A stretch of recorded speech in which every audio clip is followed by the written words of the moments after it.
தந்தி பார்வை செய்திகள்.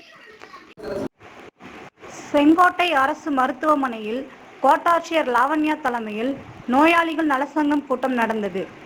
கூட்டத்தில் தலைமை மருத்துவர் அலுவலர் ராஜேஷ் கண்ணன், நகர்மன்ற தலைவர் ராமலட்சுமி, முன்னாள் நகர்மன்ற தலைவர் எஸ்.எம். ரஹீம், நகர்மன்ற உறுப்பினர் இந்துமதி உள்பட பலர் கலந்து கொண்டனர். தென்காசி மாவட்ட புகைப்பட கலைஞர் கண்ணன்.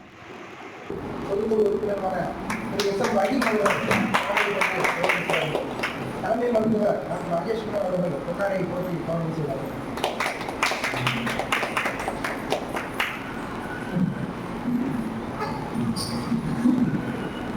நமது மருத்துவமனையை பற்றி நேரத்துக்காக ஒரு சில வார்த்தைகள். ஒருங்கிணைந்த திருநெல்வேலி மாவட்டத்தில் செங்கோட்டை அரசு மருத்துவமனை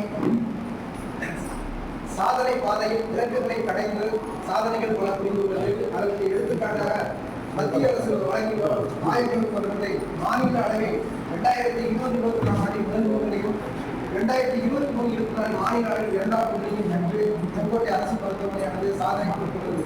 அந்த விருதானது சுத்தம், சுகாதாரம், சுற்றுப்புற தூய்மை, சிறந்த நிர்வாகம், வெளிப்படைத்தன்மை ஆகியவற்றுக்காக வழங்கப்பட்ட ஒரு விருதாகும்.